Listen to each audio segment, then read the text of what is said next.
A community protest. सो पिछले section में हमने देखा कि यास्मीन खाला ने बच्चों को ward councillor and administrative staff के बारे में बताया कि उनका क्या क्या काम होता है। जो वार्ड काउंसलर होते हैं वो इलेक्टेड मेंबर्स होते हैं और उनका काम जो होता है वो डिसीजन लेना होता है, वो डिसीजंस लेते हैं। एंड जो कमिश्नर एंड एडमिनिस्ट्रेटिव स्टाफ होते हैं वो उन डिसीजंस को इम्प्लीमेंट करते हैं। ठीक है, और लास्ट में हमने देखा था कि किस तरह जहांगीर यास्मीन खाला से पूछता है कि ये जो कचरा है वो जाता कहाँ है। फिर यास्मीन खाला कहती हैं कि इसकी एक बहुत इंटरेस्टिंग सी स्टोरी है कि जितनी क्लीन आज तुम्हें स्ट्रीट्स दिख रही हैं ये पहले नहीं हुआ करती थी।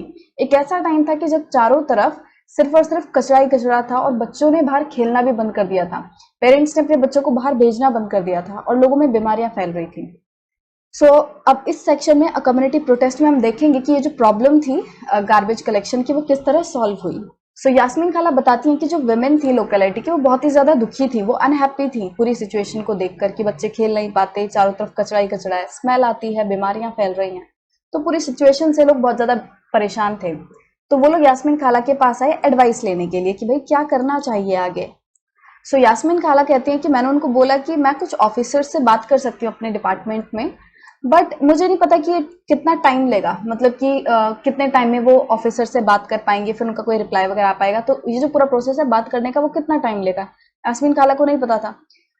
तो फिर एक गंगा बाई थी उनकी लोकेलिटी में, एक वुमेन, तो उन्होंने कहा कि हमें वार्ड काउंसलर के पास जाना चाहिए। भाई उनको हम ही ने तो चुना है, उनका काम क्या है, हमारी प्रॉब्लम सुनना, समस्याओं का समाधान करना। तो फिर अपनी समस्या को लेकर हम वार्ड काउंसलर के पास जाएंगे और उसके घर के सामने प्रोटेस्ट करेंगे। गंगाबाई ने कुछ ग्रुप ऑफ वुमेन को गैदर्ड किया, सबको इकट्ठा किया और वो लोग चले गए वार्ड काउंसलर के घर और उसके घर के आगे जाके प्रोटेस्ट करने लगे, नारे लगाने लग गए। तो फिर ये सब देख के वार्ड काउंसलर जो है वो बाहर आया और उन्होंने पूछा कि भाई क्या प्रॉब्लम है, क्या बात हो गई, क्यों प्रोटेस्ट कर रहे हो यहाँ पे। तो फिर गंगाबाई ने सारी सिचुएशन बताई कि किस तरह उनके लोकेलिटी में सिर्फ कचरा ही कचरा हो रखा है, no one collect that garbage. फिर वार्ड काउंसलर ने उनको प्रॉमिस किया कि अगले दिन हम कमिश्नर से मिलने जाएंगे और उन्होंने ये भी कहा गंगाबाई को कि एक काम करो, तुम एक पिटीशन लिखो जिसमें अपनी प्रॉब्लम बताओ कि किस तरह जो गार्बेज कलेक्ट नहीं हो रहा है तुम्हारी लोकेलिटी में, और उस पिटीशन को सभी अडल्ट से साइन करवाओ। और उन्होंने ये भी कहा कि सैनिटेशन इंजीनियर को भी हम अपने साथ ले चलेंगे कमिश्नर के पास, ताकि वो पूरी सिचुएशन को और बेटर तरीके से बता पाए कि कितनी बुरी हालत हो रखी है। फिर यास्मीन खाला बताती हैं कि उस शाम को सारे बच्चे एक घर से दूसरे घर में बस घूमे जा रहे थे, वो कोशिश कर रहे थे कि ज्यादा से ज्यादा लोगों के वो साइन ले सके पिटीशन पर। फिर अगली मॉर्निंग क्या होता है कि वार्ड काउंसलर, वुमेन और जो सैनिटेशन इंजीनियर है वो म्युनिसिपल कॉर्पोरेशन के ऑफिस जाते हैं, वो कमिश्नर से मिलते हैं। और जब इन लोगों ने कमिश्नर से बात की तो कमिश्नर जो है वो तरह तरह के बहाने बनाने लग गया। कहता कि हमारे पास इनफ ट्रक ही नहीं है कि हम कचरा ले जा पाए। पर गंगाबाई तो स्मार्ट थी, तो गंगाबाई ने क्या रिप्लाई दिया, but you seem to have enough trucks to collect garbage from the rich localities. वो कहते कि पर हाँ तुम्हारे पास इतने ट्रक तो हैं कि तुम अमीर जो लोकेलिटीज है वहां से कचरा उठा पाओ, तुम्हारे पास इतने ट्रक नहीं है कि हमारी लोकेलिटी से कचरा उठा पाओ। तो मतलब वो कह रही है कि तुम पार्शियलिटी कर रहे हो, हमारी लोकेलिटी में तुम नहीं उठा रहे हो और जबकि जो रिच लोकेलिटीज हैं वहां से तो तुम्हारे पास इनफ ट्रक है उठाने के लिए। तो वो कह रहे हैं बहाना बनाना बंद करो। फिर जहांगीर कहता है कि that must have left him lost for words, कि मतलब गंगाबाई के इस रिप्लाई के बाद कमिश्नर के पास तो कुछ बचा ही नहीं होगा बोलने के लिए।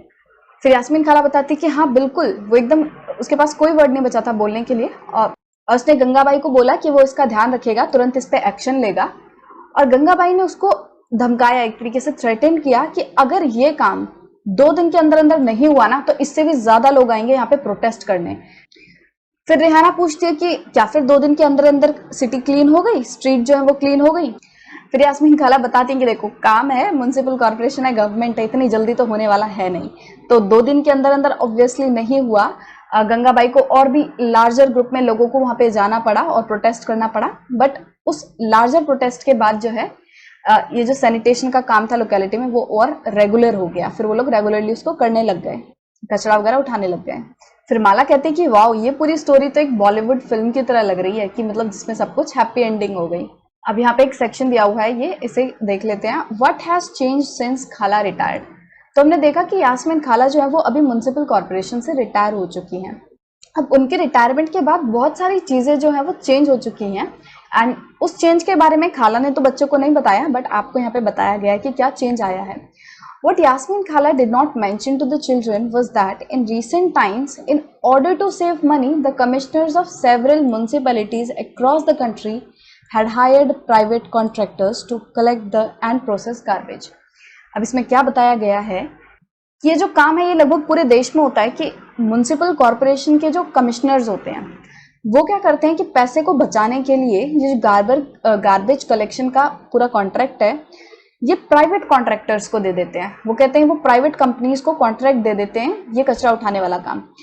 बट ओरिजिनली ये काम किसका था, मतलब पहले ये काम कौन करता था, ये गवर्नमेंट एम्प्लॉयज ही कर देते हैं। मतलब गवर्नमेंट जो है वो वर्कर्स को हायर करती थी, तो उस तरीके से ये काम जो है वो पहले गवर्नमेंट करती थी।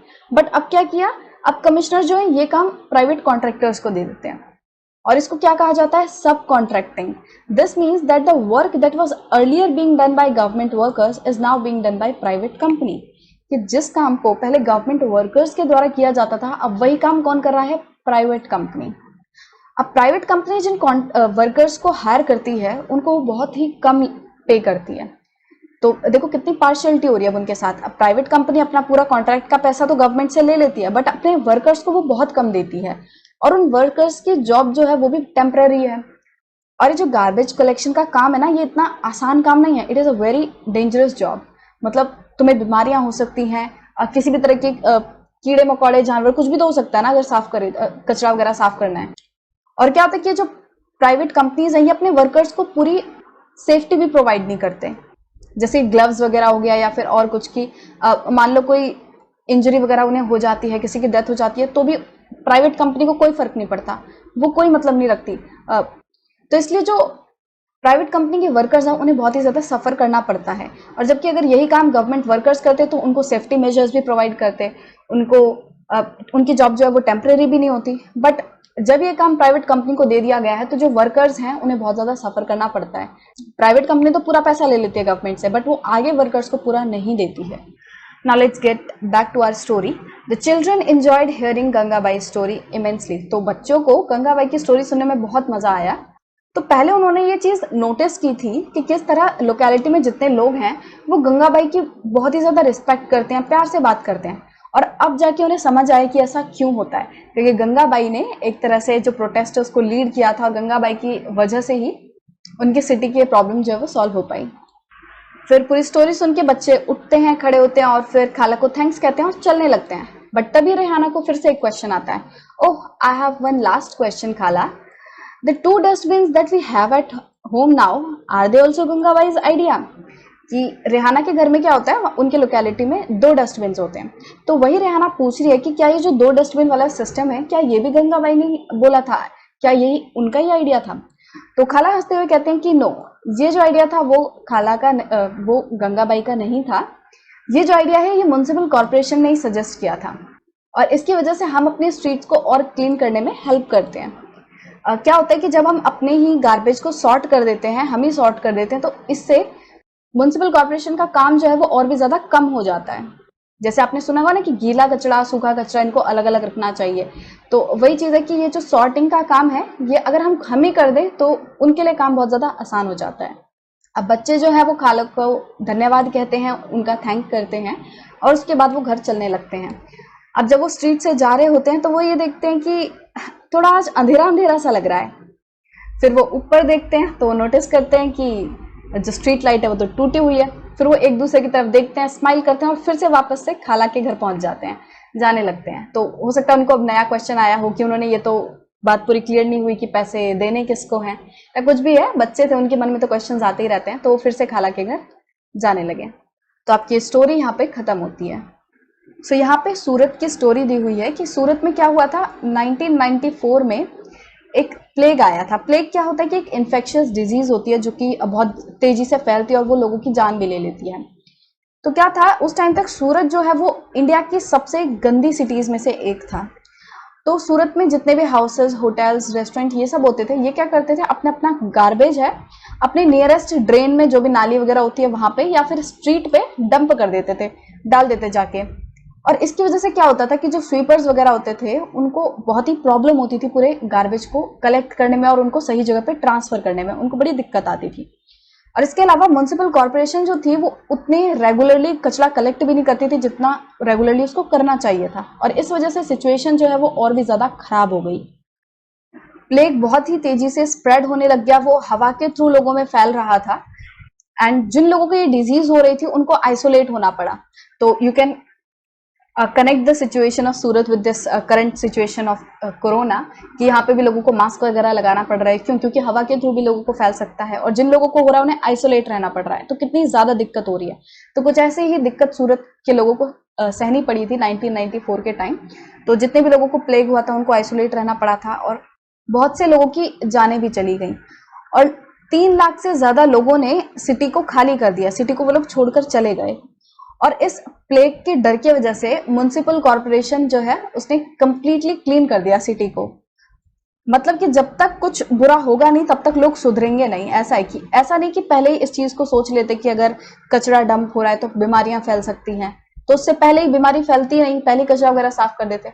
बट नहीं, इनको तो पहले बीमारी करनी है, उसके बाद ही सब कुछ एक्शन लेंगे।